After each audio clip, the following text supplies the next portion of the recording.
this video today, I'm going to compare the Karate Kid franchise to the Father of the Bride franchise. In the case of Karate Kid, you got a sports franchise, and then in the case of Father of the Bride, it's a romantic comedy franchise.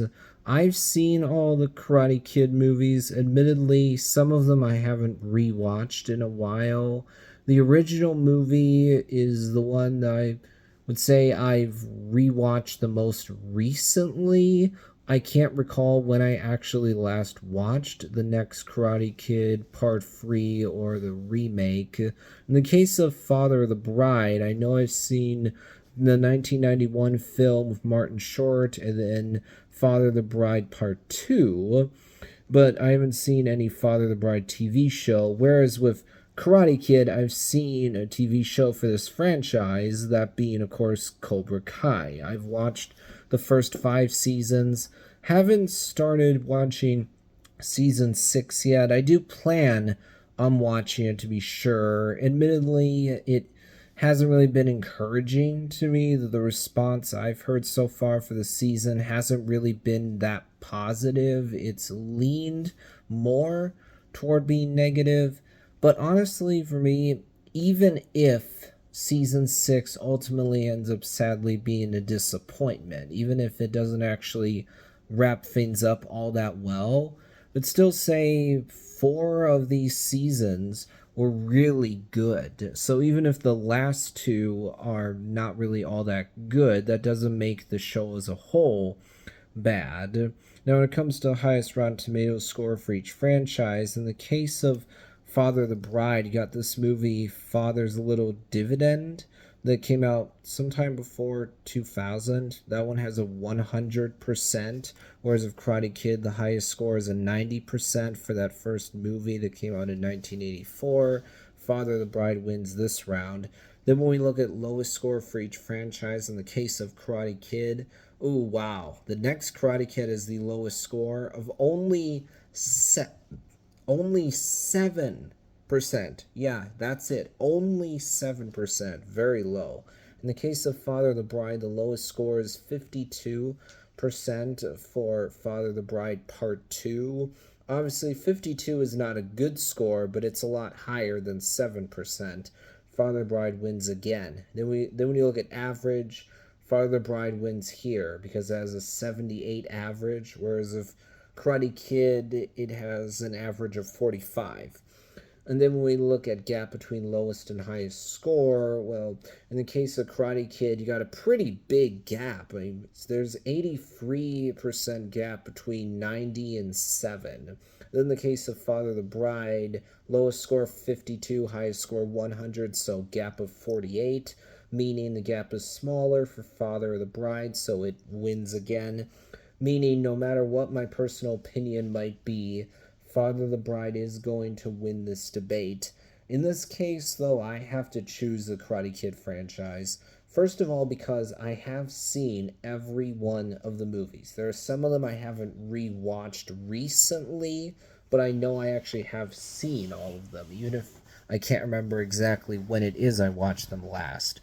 Whereas with Father of the Bride, there's 5 movies that have been released at this point. You got first movie that came out back in 1950, actually, and then Father's Little Dividend, and then 1991 movie, then a sequel to that one, Father of the Bride Part 2, and then a new version that came out in 2022. And I was surprised by when I looked that up just now. I didn't realize there was a version of Father of the Bride that came out that recently. Out of 5 movies, I've only watched 2 of them. So you can tell that I'm just a lot more invested in the world and the characters of Karate Kid than I am the characters of Father of the Bride. I like the 2 Father of the Bride movies that I have seen for sure, but because I've seen a Karate Kid TV show, that means I just care more about those characters. Daniel, Mr. Miyagi, Johnny, all of them. I really appreciate too the way that Cobra Kai took characters from Karate Kid Part 2 and 3, added them into the story, and so took the lore of the franchise and just tied it together in a way that makes everything more cohesive, makes everything make more sense. It also allows you to go back and have a greater appreciation for Karate Kid Part 2 and 3 because you can see the importance they have. They're setting things up that do end up paying off later. Admittedly, I've always thought that Karate Kid Part 2 is actually a good sequel to the original movie, whereas Part 3, I think, has a lot of problems.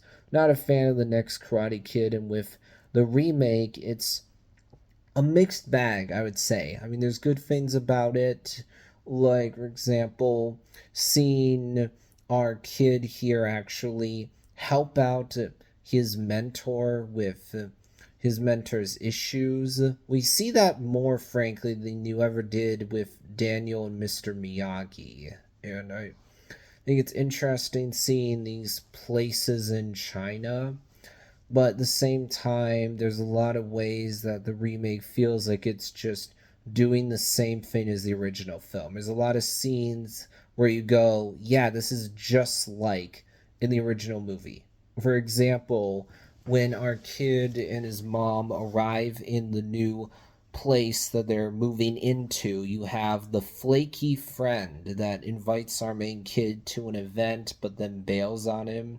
You also have that moment where the mom's like, hey, honey, can you go to the repairman? There's some issue we're having here at our place. We need him to fix it for us. So then your kid goes to the repair guy who at first creeps them out, but then ends up coming over to help the family out with whatever issue they're having.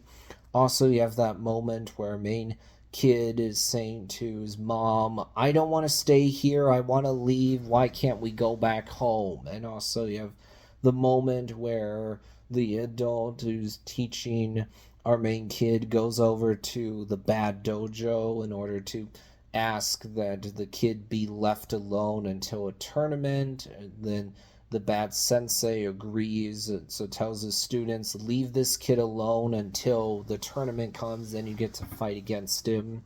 So many things like that. And so the remake feels pretty similar to the original film, just with kung fu instead of karate, which feels a bit weird because it's still called Karate Kid. That'll be it for this video.